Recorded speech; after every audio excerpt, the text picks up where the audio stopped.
You know, I don't think that there are too many videos on YouTube with people recommending great stories to read for October and Halloween. So today I thought we're going to do something a little bit different. I've never done a top 10 video, so why don't we do top 10 novels and novellas to read for October and Halloween. So let's take a trip into my book nook. Let me grab my remote so we can turn on the lights. And where should we start? First, I think we're going to start down here. Just let me move my lament configuration. And let's head over to the novelizations for the Halloween movies. And I will say right off the bat, this is a very, very hard book to come by, especially if you're looking for a first edition print. If you're not looking to spend money on it, because these can go for hundreds of dollars, even in acceptable condition, unless you're just extraordinarily lucky and find one in, a thrift shop or a used bookstore or at a flea market. But if you want to read this, what you can do is you can search on YouTube, just search in Halloween novelization audiobook. And there's a fan who purchased these books and made his own audiobooks for them so we can actually enjoy them without spending a ton of money. So that's great. If you want to go check that out, go do it as soon as you're done with this video.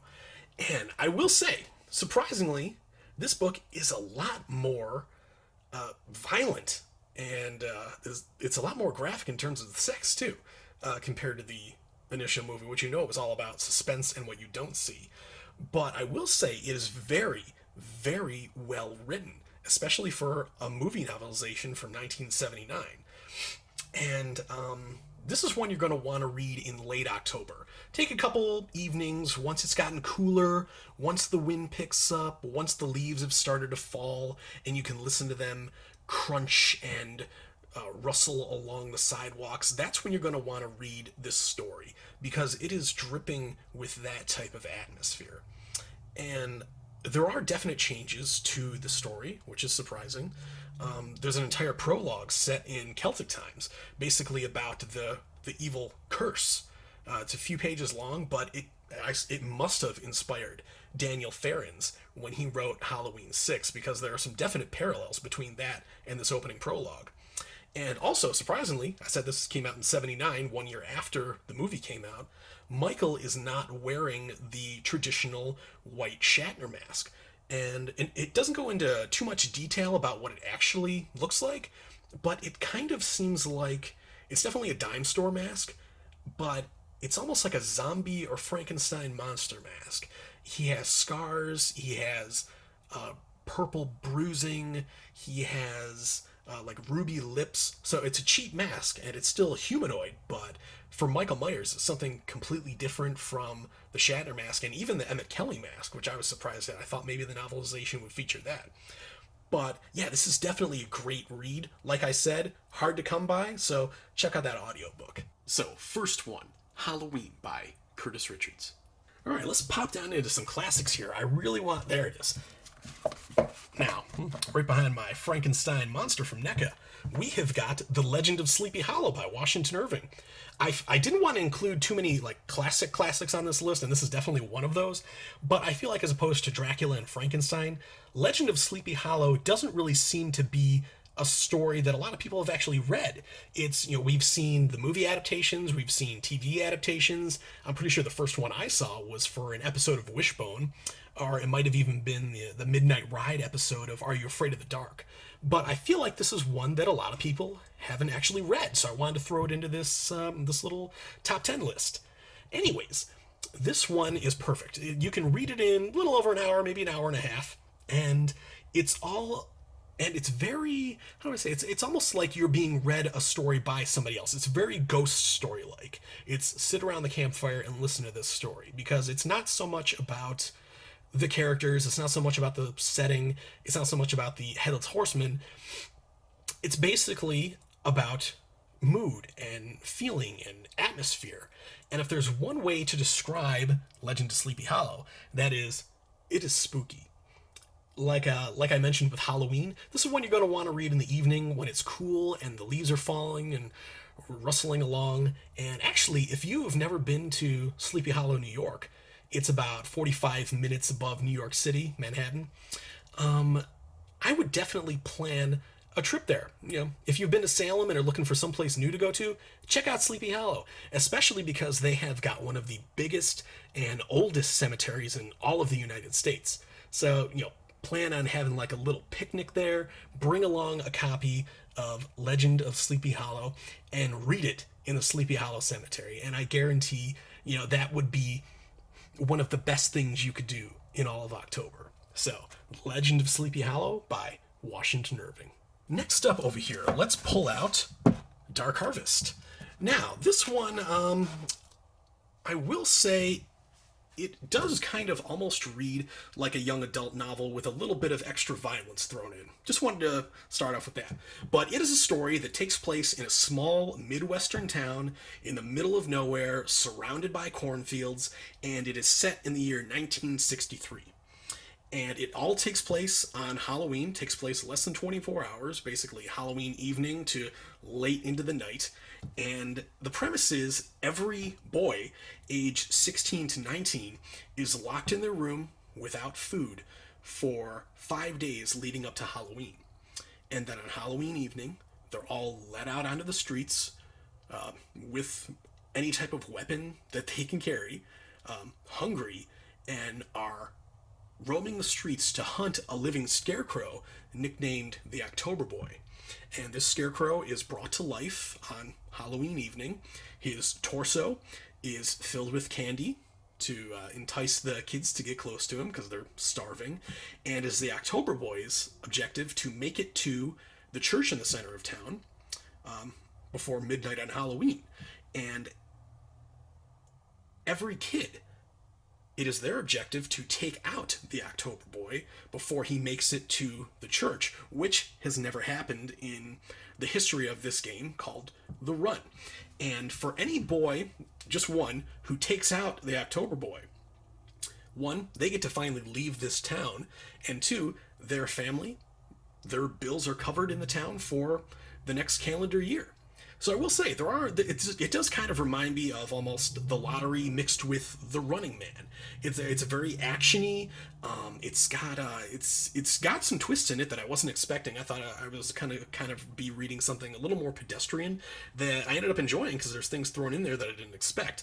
But I will say that the prose it's not poorly written, but I will say, I did mention it kind of almost does feel like a young adult novel, but written for adults, while it focuses on younger kids. So it's kind of interesting like that. I know some people probably won't enjoy this, but this has won the Bram Stoker Award, I believe. So it does have good reviews. It has bad reviews, but I figured I had a fun time reading it. It took me, 2 evenings to read it. It's only, I think, like 160, 170 pages. It's a short novella.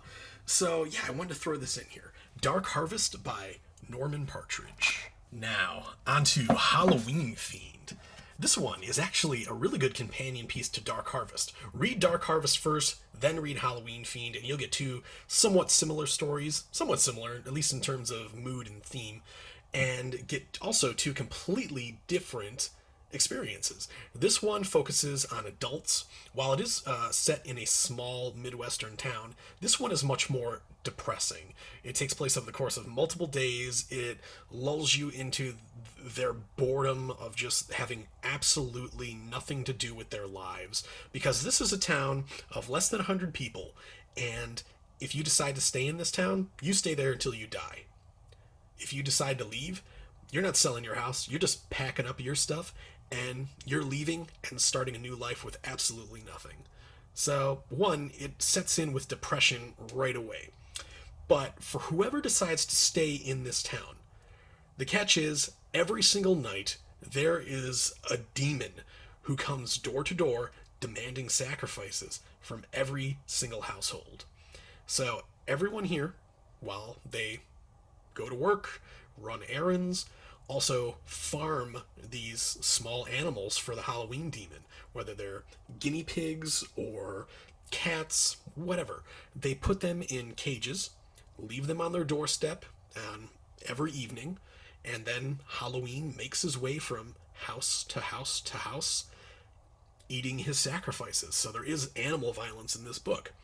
But that's one of the more disturbing things about this book. Not the violence, but how it just settles you into their boredom. They're so used to this, they don't even think about it.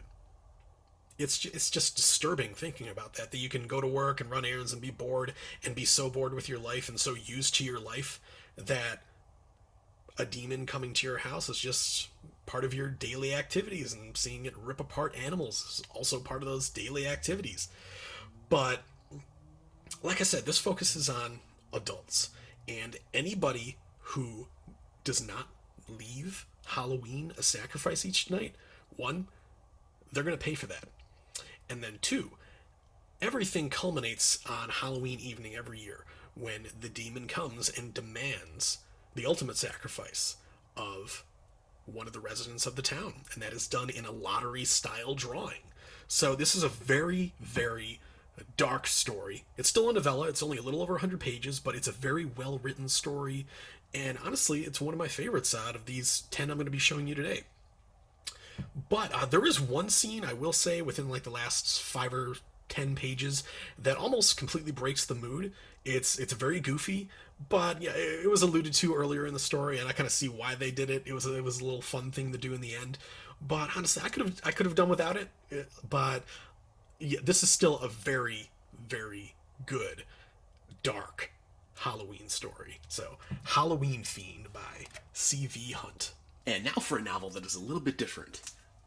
A Night in the Lonesome October.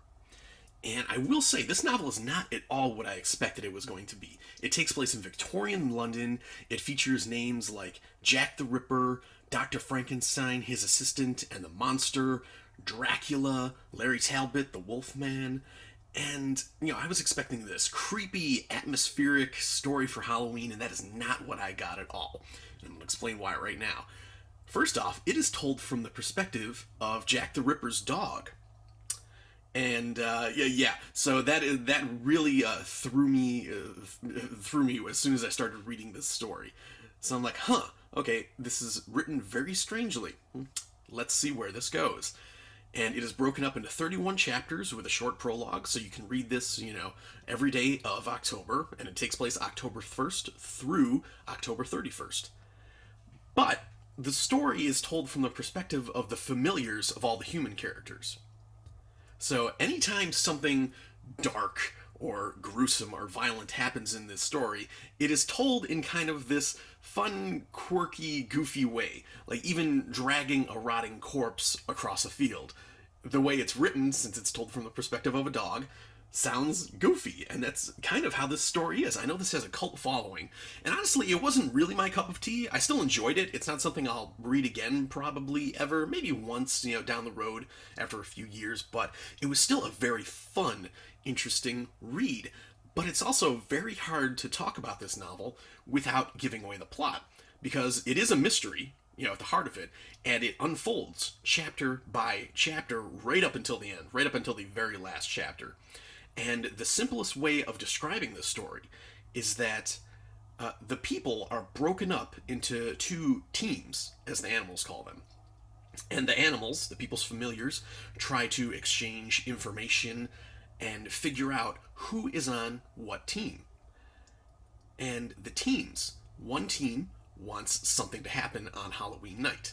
The other team wants to prevent that from happening on Halloween night. And that is basically all I can say about this story. And I almost forgot to mention, if you can find a copy of this book that has all of the original illustrations, I think it's one per chapter you get, and they're all done in this style, pick that one up, because it kind of settles you into the style of what type of novel this is going to be. And these almost kind of remind me of like a stained glass, almost. And they're just kind of like fun, childish drawings that are kind of, they match the tone of this story. So, if you are looking for just a fun, goofy, quirky, well-written novel to read throughout October, check out A Night in the Lonesome October by Roger Zelazny. Now we are going to take a turn towards the dark again with Night in the Lonesome October by Richard Lehman. So, very similar title. The last one was A Night in the Lonesome October. This one is Night in the Lonesome October. So you don't want to confuse those two. I actually did that when I read this novel for the first time. I thought it was A Night in the Lonesome October. And if you're not familiar with Richard Lehman, he's basically an 80s splatterpunk author. So this novel is not really based in much of a plot. This is a very situational novel. And the setup is, it's just, a 20-year-old guy, his girlfriend breaks up with him, he's in college, and to take up his time at night, clear his head, he decides to go on these very long walks.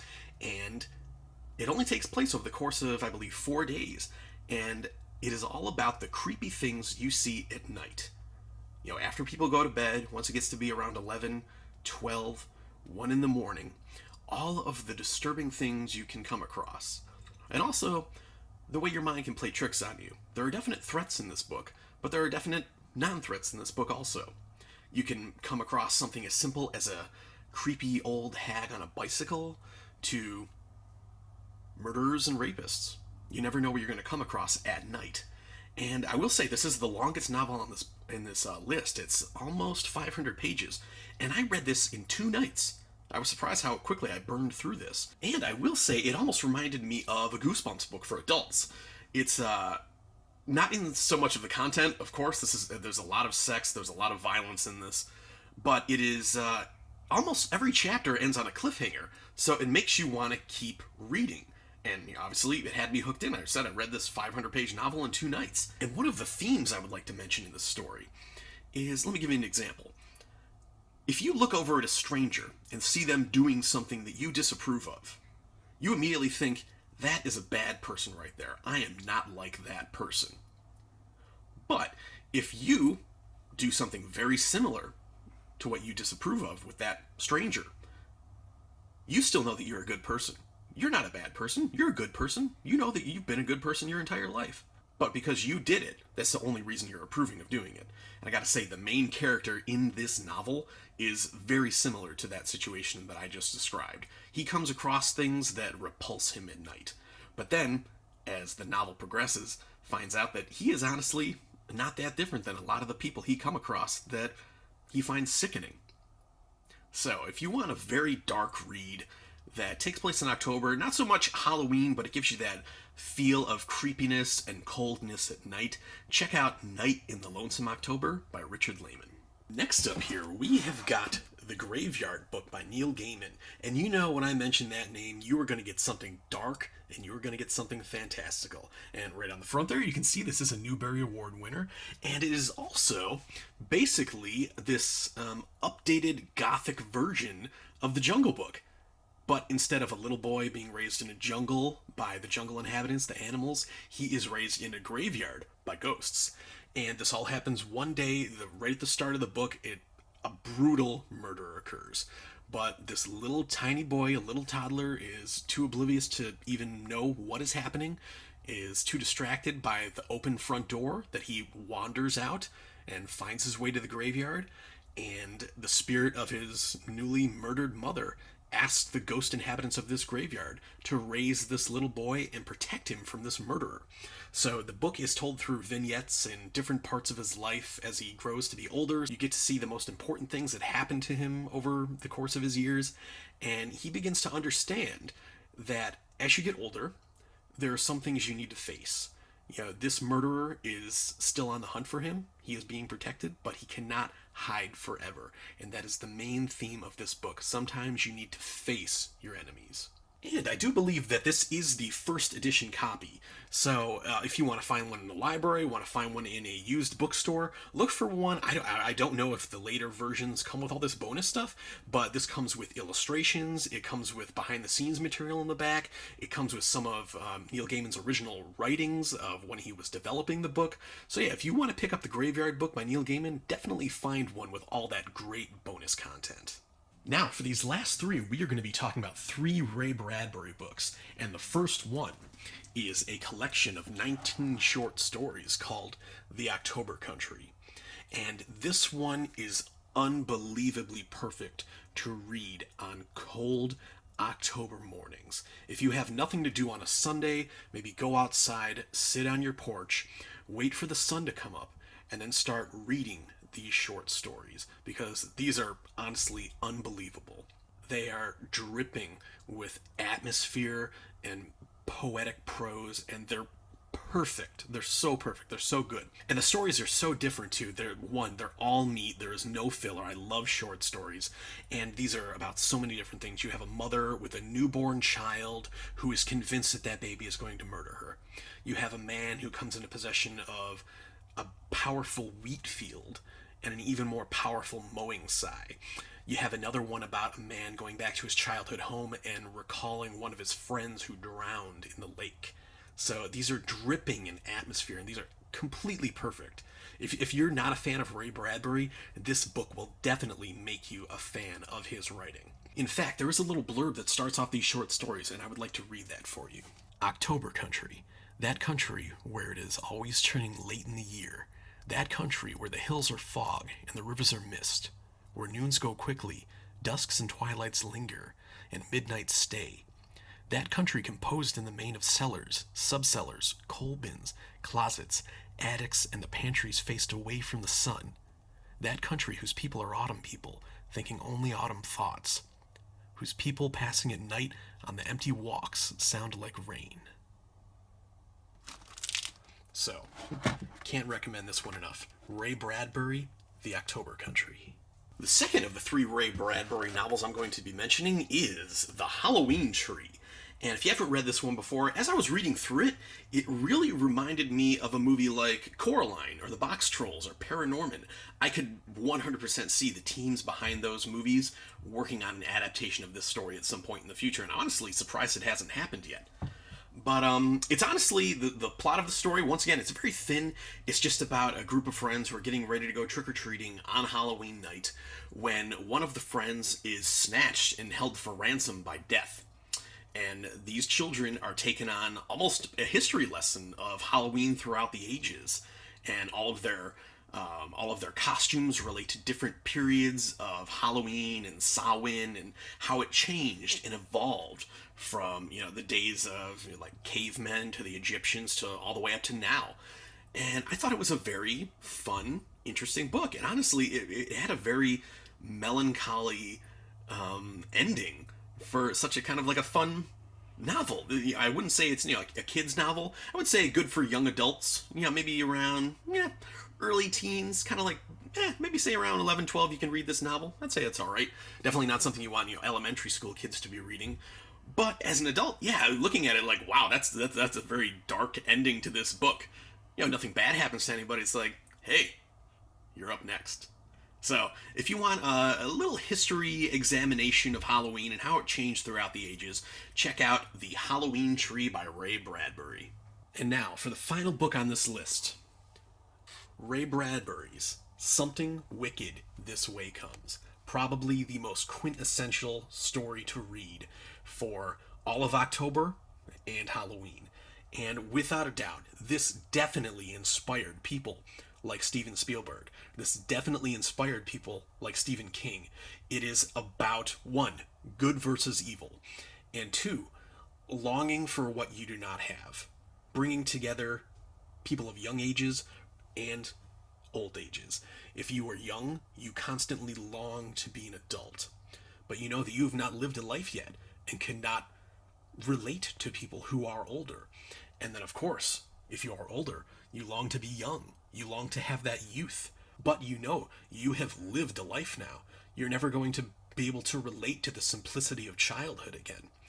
And that is essentially what this story is about. It is about longing for things that you cannot have. All wrapped up in this creepy story about a carnival led by this person named the Illustrated Man that rolls into town about 1 week before Halloween at a time when carnivals never come around anymore because it is just too cold. Summer's over and the harvest is starting. And just last year, I read Stephen King's Dr. Sleep for the first time, and without a doubt, this had to have inspired him for the true knot in that story, because the carnival folk, feed on other people's essence and their souls, essentially, to make sure that they do not age. So you have this beautiful, creepy October carnival story wrapped up in the themes of children wanting to be older and more mature, and older people wanting to hang on to their youth, and knowing that where you are in life is where you were meant to be. hold on to your childhood while it's still there, and as you grow older and learn lessons in life, never let go of that childhood spirit.